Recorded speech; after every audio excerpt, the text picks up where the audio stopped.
Chapter 4. The Rabbit Sends in a Little Bill.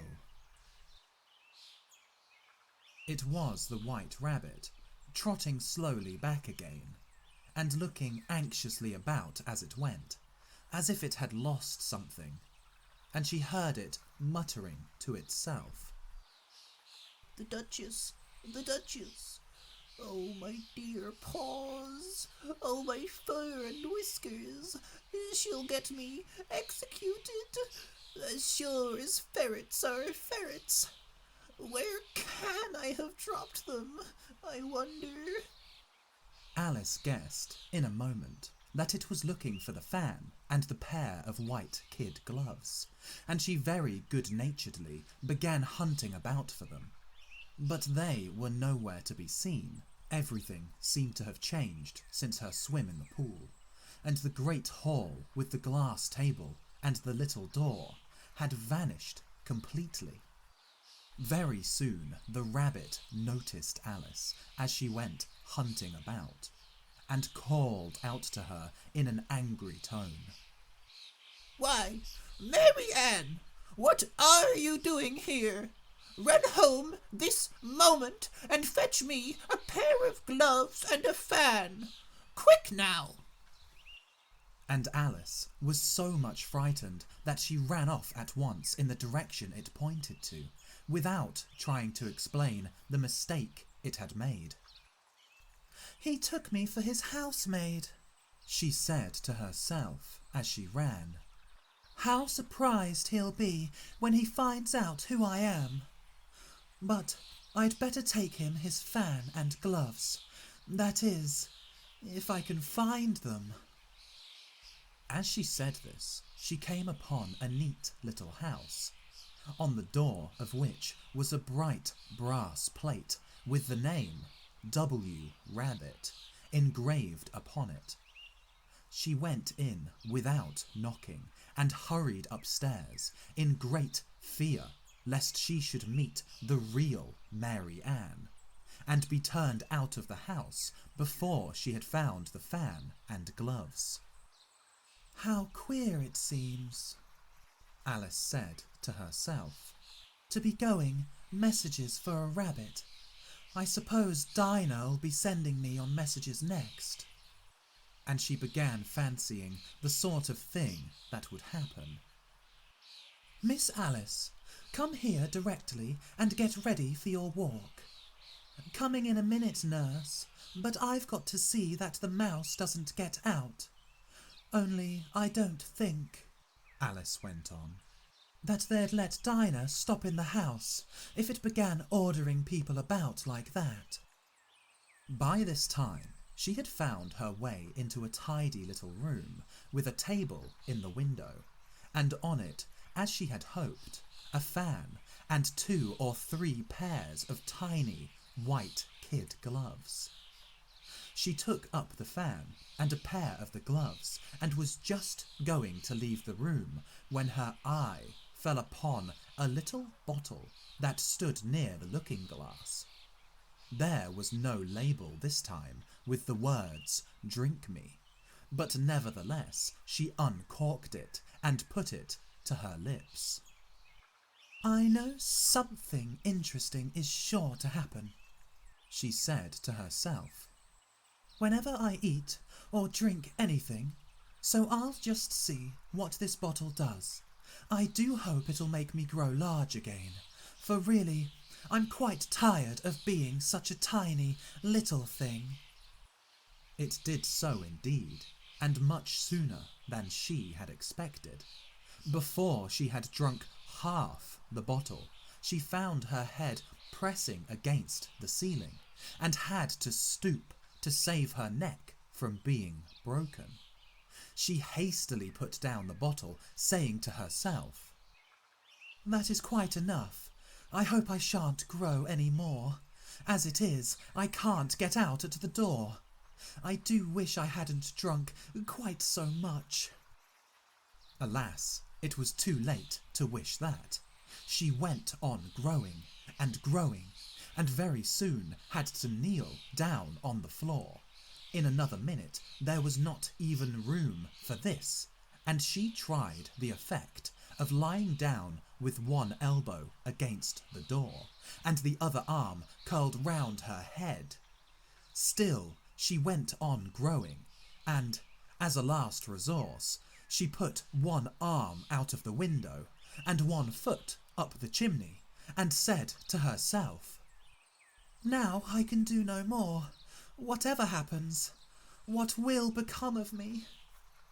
Luckily for Alice, the little magic bottle had now had its full effect, and she grew no larger.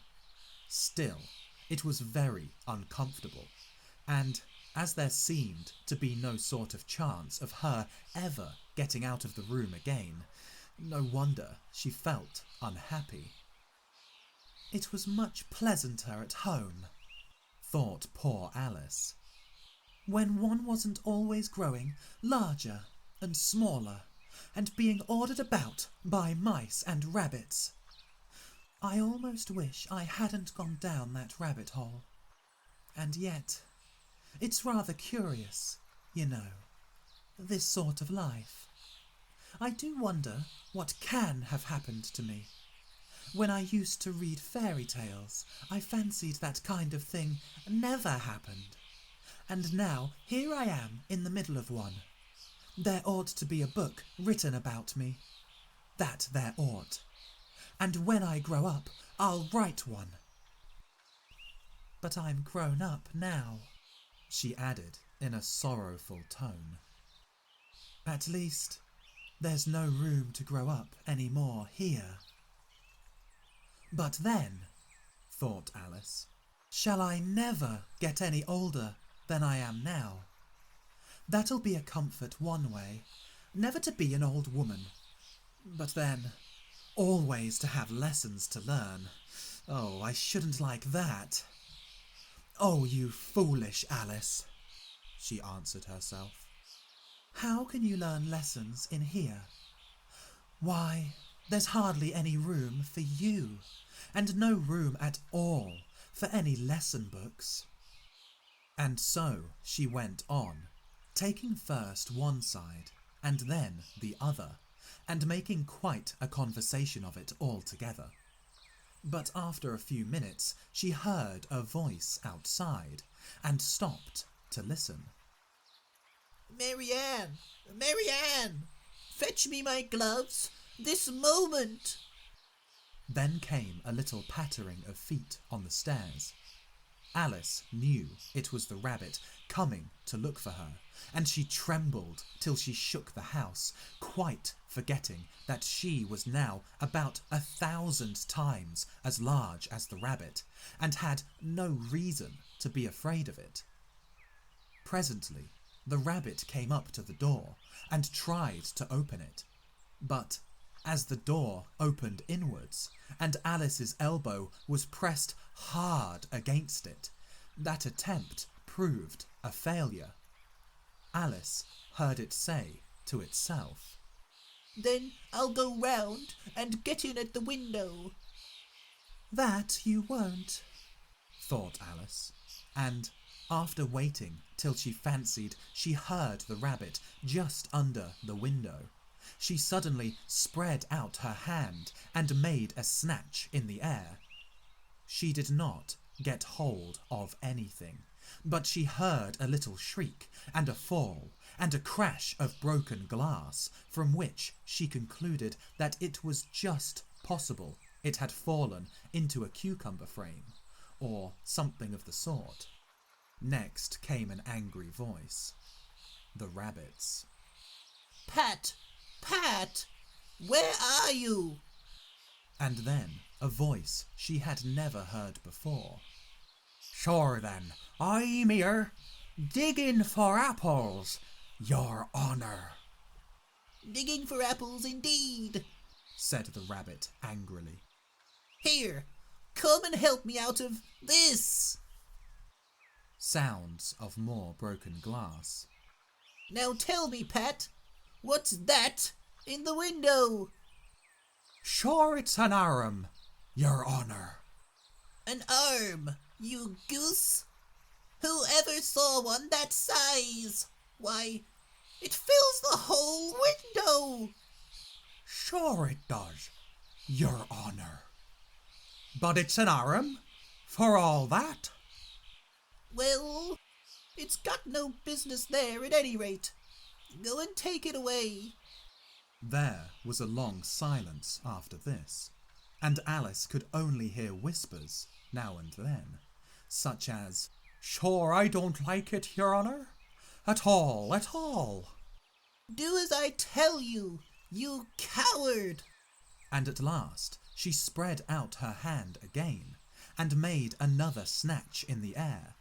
This time there were 2 little shrieks and more sounds of broken glass. What a number of cucumber frames there must be, thought Alice. I wonder what they'll do next. As for pulling me out of the window, I only wish they could.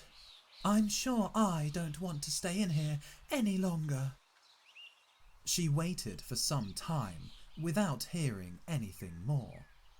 At last came a rumbling of little cartwheels and the sound of a good many voices all talking together. She made out the words, "Where's the other ladder? Why, I hadn't to bring but one. Bill's got the other. Bill, fetch it here, lad. Here, put 'em up at this corner. No, tie 'em together first. They don't reach half high enough yet. Oh, they'll do well enough, don't be particular. Here, Bill, catch hold of this rope. Will the roof bear? Mind that loose slate. Oh, it's coming down, heads below." A loud crash. "Now, who did that? It was Bill, I fancy. Who's to go down the chimney? Nay, I shan't. You do it." "That I won't, then. Bill's to go down. Here, Bill, the master says you're to go down the chimney." "Oh, so Bill's got to come down the chimney, has he?" said Alice to herself.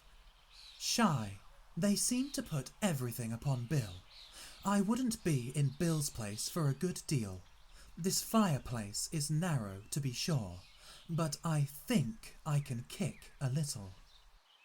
She drew her foot as far down the chimney as she could, and waited till she heard a little animal. She couldn't guess of what sort it was, scratching and scrambling about in the chimney close above her, then saying to herself, "This is Bill." She gave one sharp kick and waited to see what would happen next. The first thing she heard was a general chorus of, "There goes Bill." Then the rabbit's voice came along. Catch him, you by the hedge. Then silence, and then another confusion of voices. "Hold up his head. Brandy now. Don't choke him. How was it, old fellow? What happened to you? Tell us all about it." Last came a little feeble, squeaking voice. "That's Bill," thought Alice. Well, I hardly know. No more, thank you. I'm better now, but I'm a deal too flustered to tell you.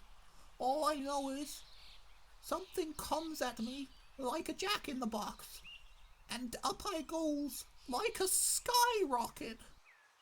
"So you did, old fellow," said the others. We must burn the house down, said the rabbit's voice, and Alice called out as loud as she could, "If you do, I'll set Dinah at you." There was a dead silence instantly, and Alice thought to herself, "I wonder what they will do next. If they had any sense, they'd take the roof off." After a minute or two, they began moving about again, and Alice heard the rabbit say, "A barrowful will do, to begin with." "A barrow full of what?" thought Alice. But she had not long to doubt, for the next moment a shower of little pebbles came rattling in at the window, and some of them hit her in the face. "I'll put a stop to this," she said to herself, and shouted out, "You better not do that again," which produced another dead silence. Alice noticed with some surprise that the pebbles were all turning into little cakes as they lay on the floor, and a bright idea came into her head. "If I eat one of these cakes," she thought, "it's sure to make some change in my size, and as it can't possibly make me larger, it must make me smaller, I suppose." So she swallowed one of the cakes and was delighted to find that she began shrinking directly. As soon as she was small enough to get through the door, she ran out of the house and found quite a crowd of little animals and birds waiting outside.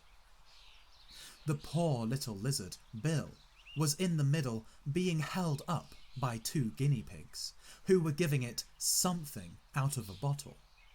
They all made a rush at Alice the moment she appeared, but she ran off as hard as she could and soon found herself safe in a thick wood. "The first thing I've got to do," said Alice to herself as she wandered about in the wood, "is to grow to my right size again. And the second thing is to find my way into that lovely garden. I think that will be the best plan." It sounded an excellent plan, no doubt, and very neatly and simply arranged. The only difficulty was that she had not the smallest idea how to set about it. And while she was peering about anxiously among the trees, a little sharp bark just over her head made her look up in a great hurry. An enormous puppy was looking down at her with large, round eyes, and feebly stretching out one paw, trying to touch her. "Poor little thing," said Alice in a coaxing tone, and she tried hard to whistle to it. But she was terribly frightened all the time at the thought that it might be hungry, in which case it would be very likely to eat her up in spite of all her coaxing. Hardly knowing what she did, she picked up a little bit of stick and held it out to the puppy, whereupon the puppy jumped into the air off all its feet at once, with a yelp of delight, and rushed at the stick and made believe to worry it. Then Alice dodged behind a great thistle to keep herself from being run over, and the moment she appeared on the other side, the puppy made another rush at the stick and tumbled head over heels in its hurry to get hold of it. Then Alice, thinking it was very like having a game of play with a cart horse, and expecting every moment to be trampled under its feet, ran round the thistle again.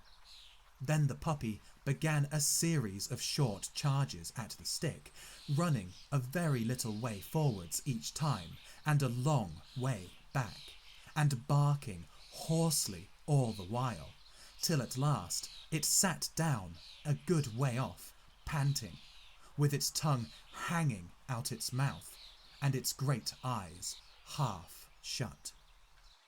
This seemed to Alice a good opportunity for making her escape, so she set off at once and ran till she was quite tired and out of breath, and till the puppy's bark sounded quite faint in the distance. "And yet, what a dear little puppy it was," said Alice, as she leant against a buttercup to rest herself, and fanned herself with one of the leaves. "I should have liked teaching it tricks very much if I'd only been the right size to do it. Oh dear, I'd nearly forgotten that I've got to grow up again. Let me see. How is it to be managed? I suppose I ought to eat or drink something or other, but the great question is, what? The great question certainly was, what? Alice looked all round her at the flowers and the blades of grass, but she did not see anything that looked like the right thing to eat or drink under the circumstances. There was a large mushroom growing near her, about the same height as herself, and when she had looked under it and on both sides of it and behind it, it occurred to her that she might as well look and see what was on top of it.